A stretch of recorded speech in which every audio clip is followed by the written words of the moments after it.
Hoje eu vou responder a perguntas que me fizeram lá no Instagram. Se você quiser se inscrever no meu Instagram, eu vou deixar na descrição do vídeo. Mas atenção, se você é sensível a temas de economia, política, é melhor você não se inscrever, porque lá eu não falo somente de ações não, tá?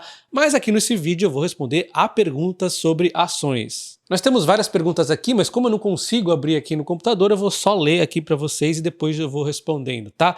Bom, então a Aure 3 será a Engie do futuro? Pergunta do Everton. Quando olhamos o histórico, desde que a CESP se tornou Auren Energia, a empresa vem sofrendo bastante, 20% de queda. A CESP, ao se tornar Auren Energia, ela fez ali uma fusão com a Votorantim, colocou ativos ali para dentro de solares e eólicas, um processo de diversificação da empresa pós-crise hídrica ali. Então teve muita volatilidade, eventualmente ela acabou ganhando aqui uma indenização do governo, que fez ajudar também a se recuperar as cotações, mas aí veio a fusão, né, da AS Brasil, e aí o mercado bateu bastante na Auren Energia, como a gente pode ver aqui. Antes disso ela também sofreu um pouco pelo preço de energia que caiu no Brasil, né, embora tenha se recuperado um pouco.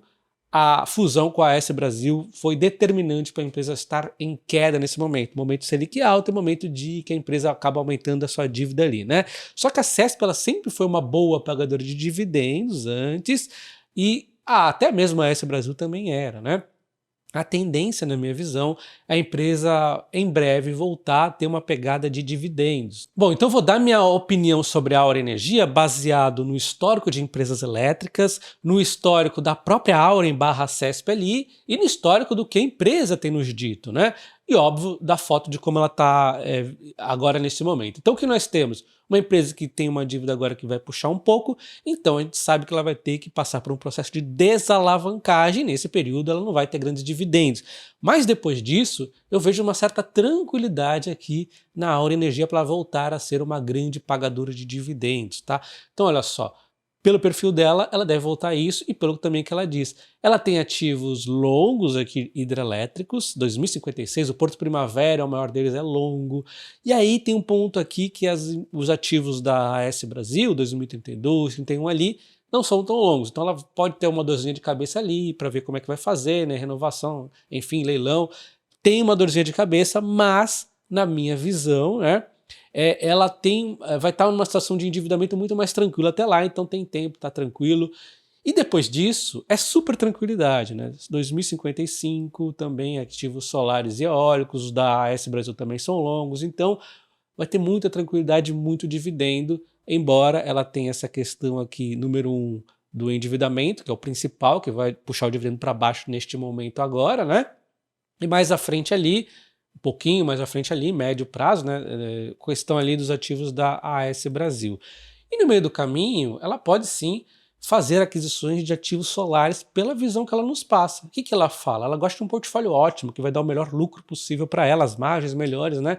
Que é o quê? Um portfólio 20% solar, 50% hídrico e 36% eólico. Então, para ela chegar bem próximo disso, ela teria de fazer aquisições do eólico, e que os dois outros estão acima, eles vão puxando mais para baixo ali, vai ficar bem próximo do que ela deseja, né? Então a gente pode ver aqui, ó, que ela já disse que ela quer isso aqui, 30, 20 e 50, e eu acho que então no meio do caminho ela pode sim adquirir alguns ativos solares. Eu não acho que ela vai sair adquirindo qualquer coisa de eólico e hídrico, é difícil até ter ativos para estar disponibilidade aí de compra, né? Então é bem claro aqui, na minha opinião, que ela vai buscar esse portfólio ótimo, como ela diz, buscando então ativos de solares aqui, né? Então, na minha visão, o principal ponto é essa dívida alta nesse momento, que vai realmente pressionar os dividendos. Depois ela consegue levar aqui algumas aquisições dos eólicos e tem a questão ali dos ativos hídricos da AS Brasil, e de resto, a partir dali, é super tranquilo, né? Então, é uma empresa, sim, que tende a pagar mais dividendos do que crescer. Essa é a minha visão, né? Todas as empresas de ativos elétricas, elas costumam passar por períodos aqui de crescimento e de dividendos, né? Conforme as concessões, inclusive, vão ali vencendo.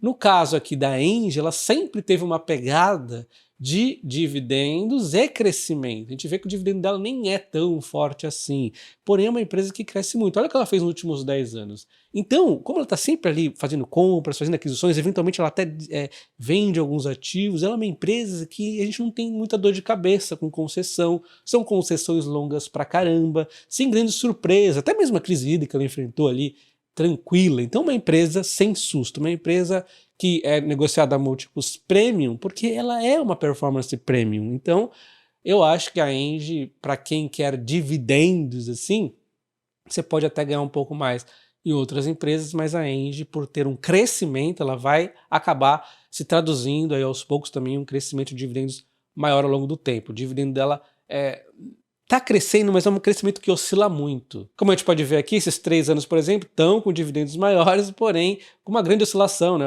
Em outros momentos ela pagou mais, aí caiu, mas enfim. É uma empresa que vai apresentar, na minha visão, um pouco mais de estabilidade nesse crescimento de dividendos aqui, mas tem que ter aqui, vamos dizer, visão de que é uma empresa que cresce, uma empresa muito resistente ali, tá? Bom, então acho que foi bem claro, né? A Aura Energia num primeiro momento pode até parecer com a Engie nesse curto barra médio prazo, mas depois eu acho que ela deve pegar mais uma coisa de dividendos, enquanto a Engie deve continuar nesse perfil. Agora ela está investindo, você já percebeu onde ela está focando um pouco mais agora? Na transmissão de energia, o que é perfeito para equilibrar o portfólio, ele dá uma certa regularidade ainda maior. Então é uma empresa que eu acho que ela tende a continuar nesse perfil, que aliás eu gosto bastante. Agora eu vou responder 3 perguntas de uma vez. O Leonel perguntou: Auren e Cosan confiante por longo prazo? O Gil perguntou: acredita na Cosan ainda? Enquanto o Ótima Car Veículos perguntou: IPO da Move, explica quanto vai para a Cosan em dinheiro.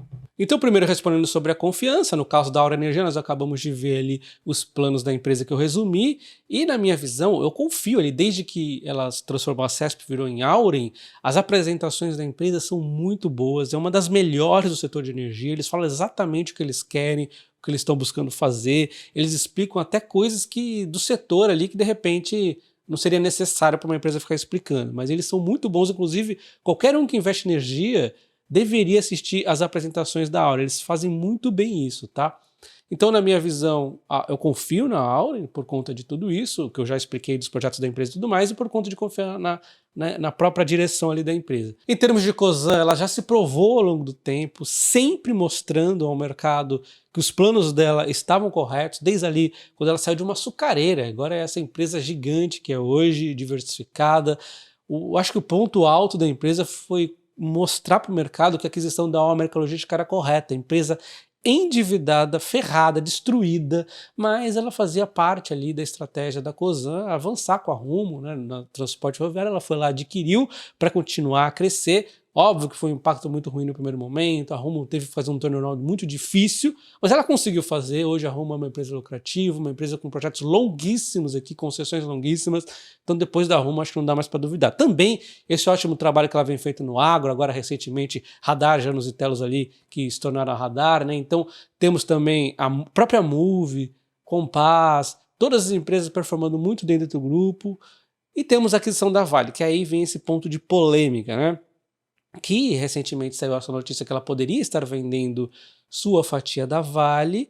O mercado, na minha visão, vai gostar disso, porque é uma dívida que reduz, então eles vão fazer as ações subir e tudo mais, mas quem é buy and hold, quem é longo prazo e está atento a tudo isso que a Cosan já provou ao longo do tempo, eu acho que esse seria um passo para trás. Continuaria sendo uma ótima empresa, eu não venderia a Cosan, mas eu me decepcionaria sim. Seria uma decepção se eles venderem ali a Vale. Por mais que o mercado goste. O mercado vai gostar, provavelmente, se acontecer. Mas eu fico aqui torcendo para que não aconteça, porque é uma visão um pouco ambígua, né? Eles falaram uma série de coisas ali em relação à Vale, por que haveria de mudar de ideia agora, né? Por conta da China, mas, puxa, a China já estava complicada quando eles compraram a Vale, esse foi o objetivo ali, comprar no meio do som dos canhões, né? Enfim, vai me trazer uma certa sensação de ambiguidade. Vender uma fatiazinha, tudo bem, puxa, tivemos a Selic que aumentou, tá mais pesado agora o negócio, tudo bem. Agora vender uma grande fatia ou de repente tudo, na minha visão é uma decepção, tá? Mas não vou perder fé na tese, mas sim, é um passo para trás na minha opinião. E falando do IPO da Moove, que é provavelmente o principal motivo que tem feito as ações da Cosan subirem recentemente, nós temos duas visões para ter aqui. Uma é que mostra realmente o valor, a principal é essa, tá? Que mostra o valor que tem o portfólio da Cosan, o quanto que uma empresa ali, uma empresa que nem é das maiores, o quanto que ela vale, e você compara com o valor da Cosan, fica absurdo o quanto que a empresa está descontada, tá? Essa é a primeira visão. E a segunda é o quanto isso poderia desalavancar. Em termos de desalavancar, a gente vai ver que não vai ser muito, porque acaba de ser notícia que ela vai vender uma fatia pequena da Moove ali, né? Tava imaginando de repente 30 aí, vai ser bem menos que isso, vai vender cerca de 10% ali, né? Então olha só, a Cosan pode desembolsar cerca de 900 milhões com a IPO da Moove, isso pode levar, precificar o valor da Moove em 11 bilhões, isso aqui é o principal para mim, que mostra o valor realmente ali da Moove, a gente vai comparar agora, tá? E aí, o valor então vai ficar de 14,50 a 17,50 dólares, provavelmente é a cotação que eles estão mirando aqui, levando então 890 milhões aqui de valor para receber a Cosan. A CVC Capital também vai vender parte de suas ações ali e também fará uma oferta de ações adicionais ali, ou seja, ela também vai captar dinheiro a Moove para de repente continuar o processo de crescer mais, né? Recentemente, inclusive, ela comprou a PetroChoice, que abriu a porta para os Estados Unidos, que faz o IPO agora. Então, na minha visão, eu acho que é um IPO bom, vai dar visibilidade, vai fazer a empresa crescer, puxa, vai estar na bolsa americana, né? E vai trazer um valor ali nítido para a gente de quanto a Cosan poderia estar valendo. Então olha só, em termos de dívida, a dívida da Cosan atualizada está em 21,3 milhões, até me retrato que no vídeo anterior eu coloquei um número um pouco menor que eu peguei de um site ali, não fui ver no RI, é sempre bom a gente pegar dados do RI, né? Mas enfim, o que faz realmente essa venda da Moove não ficar tão relevante para a desalavancagem é a questão que ela vai vender uma fatia pequena ali, tá? Cerca de 10%, então vai trazer 890 milhões, equivale aqui a 4,2% da dívida da Cosan, então realmente não é muito. A Cosan já vem numa desalavancagem, estava 22 e tanto ali no trimestre anterior, então já vem desalavancando, né? Isso aqui vai ajudar um pouco na desalavancagem, obviamente, mas não vai mudar assim, nossa, agora tranquilizou a dívida, né? Mas o grande ponto, como eu disse anteriormente, continuo dizendo, é o valor da Cosan. A Cosan, inclusive, subiu, a última vez que a gente viu estava valendo menos, agora já está valendo 24,9 bilhões, ela subiu um pouco aqui, mas ainda assim, o valor aqui da Moove é 11 bilhões o valor da Moove, só do que a Cosan tem ali, que é 70%, é 7,7, 31% do valor total da Cosan. É maluco isso, né? É maluco porque a Moove nem é uma das maiores participações da Cosan. Então isso aqui deixa muito claro, se realmente sair esses valores, né, vamos confirmar, deixa muito claro que a Cosan está descontada. Uma única participação vale 31%, nem é das maiores, vamos repetir, né? Então, realmente deixa muito claro o valor aqui da Cosan, tá? Então é nítido, por um lado mostra o valor da Cosan, pelo outro não vai desalavancar muito e fica aquela pressão. Será que vai vender os ativos da Vale? Espero que não. A Jazinski, não sei se é assim que pronuncia, fez a seguinte questão: a esperança para a Aeris? E aí uma grande dúvida realmente, porque na minha visão aqui, nós estamos falando de confiar na direção e tudo mais, é uma empresa que não passou nada de confiança. Óbvio que todo IPO a gente tenta dar uma fantasiadinha, as empresas tentam dar uma fantasiadinha, né, vende ali no topo do ciclo, só que a Aeris, ela deixou meio que, assim, vamos dizer, obscuro alguns dados. Ela não fez nada contra a lei, mas ela deixou, assim, claramente falta de dados, vamos dizer assim, falta de explicações, que fez os analistas cometerem um grande erro, e aí levou essas cotações de queda. Desde o IPO, olha só, o início do IPO, a empresa chegou a subir 146%, e depois iniciou um período de queda que, no momento, desde o IPO caindo 94,7%, e desde aquele topo ali caindo cerca de 98 e tantos por cento, né?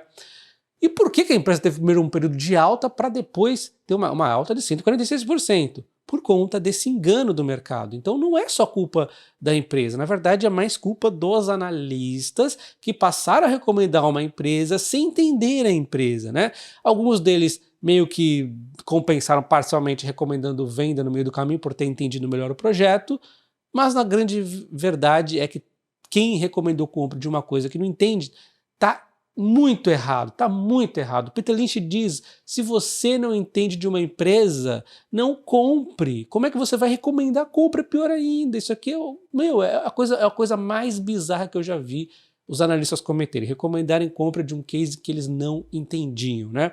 Então, planilha aceita tudo. Eles colocaram os números bonitos da Aeres daquele momento, topo de ciclo e tudo mais, e projetaram um crescimento de um negócio que não ia crescer nem ferrando. E aí o que aconteceu foi um decrescimento, e isso que nós vimos essa belezura aqui, né? Então assim, na época do IPO eu até cheguei a cogitar comprar a Aeres, mas óbvio que eu não comprei. Por que será que eu não comprei? Porque eu não consegui entender o case direito e por que estávamos no topo do ciclo. Nós temos topo de ciclo? Sim, nós temos topo de ciclo também no setor elétrico. Nós estamos falando inclusive de pás eólicas. O que estava ali em construção infinita? Ativos eólicos. Todo mundo estava construindo ativo eólico. Uma era eólica para toda empresa.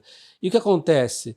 Os projetos foram tanto crescimento que houve um excesso de energia, os projetos pararam, os incentivos também tendem a diminuindo, foi acontecendo, e aí nós temos essa queda aqui infinita, porque também estávamos no topo do ciclo e agora não estamos. Temos uma empresa que não contou direito a sua história, né? E enganou os analistas, fazendo eles projetarem um crescimento, fazendo a empresa ter múltiplos de empresa de crescimento, ao qual ela, na verdade, estava no topo, ela estava para cair. Então, óbvio que a empresa pode ter alguma boa recuperação aqui, porque a macroeconomia estava extremamente desfavorável, mas ela vinha se recuperando agora um pouco os projetos eólicos, mas não vai ter aquele grande crescimento de projetos eólicos, na minha visão.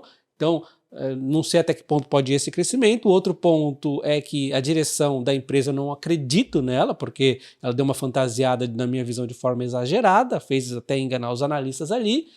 E como eu também não acompanho a empresa muito de perto do que está acontecendo, eu não sei se ela pode subir ou não. Mas eu queria muito ver a reação do Peter Lynch ao ver esse case do IPO aqui da Aeres e ver o que ele acha dos analistas que recomendaram compra de um ativo. Ele sempre diz, não compre uma empresa que você não conhece. Você imagina recomendar compra para outras pessoas de uma empresa que você não conhece? Realmente é uma tragédia. E se você estivesse perguntando por que eu pus aqui a home do lado da Aeres, é que ela também sofreu com a queda nos projetos de eólicos e também os solares, só que ela nunca nos escondeu, ela sempre disse ali que era questão dos projetos estava diminuindo, ela até vem planejando aqui para melhorar a eficiência, planejando a diversificação nos fundos usinados. É uma empresa que sofreu nessa linha de resultados, mas ela também tinha outras duas ali, então é uma empresa que teve o topo do ciclo nos fundidos usinados e vem trabalhando para se diversificar. Já a Aeres, ela está totalmente ali nas questões das pás eólicas ali, né?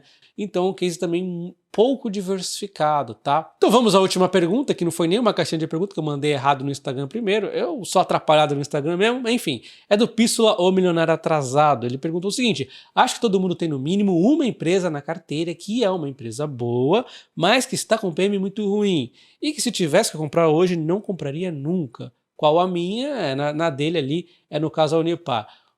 Bom, hoje eu não tenho nenhuma assim. Por quê?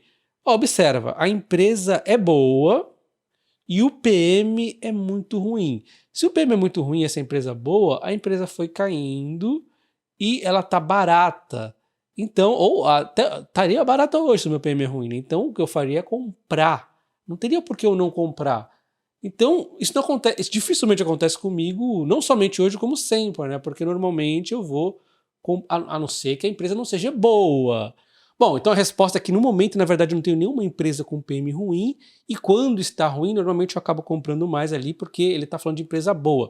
Eu vou citar um exemplo lá de trás, que aí sim, eu fiz uma grande besteira, mas foi em 2007, que eu comecei a investir na bolsa ali, ó, Petrobras, comecei a comprar naquele período ali, ela foi subindo, eu comprei a rodo, né? Rodo no quê? Num momento de ciclo alto, um momento tudo errado, mas tudo errado, PM horrível, e aí ela foi caindo. Neste momento, eu não deveria realmente ir comprando mais, no primeiro momento até fui comprando mais, depois eu fui até desacelerando as compras e eu acho que foi correto, porque ela não era uma empresa boa, né?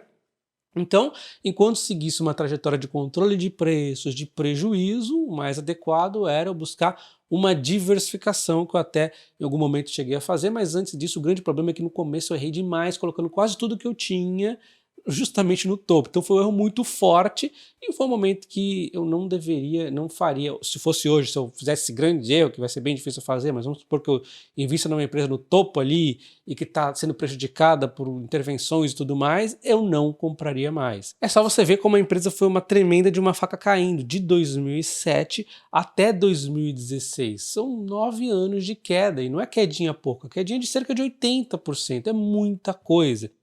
Porém, se eu fosse destacar um erro que hoje os brasileiros, muitos deles estão fazendo, é não investir no exterior. Independente se está caro ou se está barato, tem que ter alguma coisa no exterior. Nem comece devagar e vá colocando na reserva de oportunidade até chegar o momento de queda, você vai lá e compra mais forte. Mas alguma coisa tem que começar a fazer, não adianta esperar uma queda perfeita. Às vezes você vai ficar esperando e nunca vai ter uma posição no exterior. Lembre-se que temos o dólar que sempre, no longo prazo, tende a ganhar do real. Então, na minha visão, a posição no exterior é crucial. E aí eu indico para você a CoinFury, que a CoinFury é livre de taxas, então você já não tem aquele sofrimento inicial dos spreads de que a corretora te cobra para transformar de real para dólar. Você já deixa ali ela rendendo 0,5% a mais do que a taxa de juros americana, então 5,5%. E aí você vai colocando em algumas ações americanas que você escolher, tá? Ou de repente ETFs, que é um belo de um conjunto, o próprio Warren Buffett indica ali colocar no S&P 500, né? Então assim, vou deixar na descrição do vídeo o link e o código de convite para você utilizar e concorrer até R$ 1.250 em ações do Banco do Brasil, tá? Então além de você não pagar essas corretagens, essas taxas, essas coisas aí que as outras corretoras cobram, você ainda concorre a ganhar ações de graça do Banco do Brasil. Um abraço e até o próximo, valeu!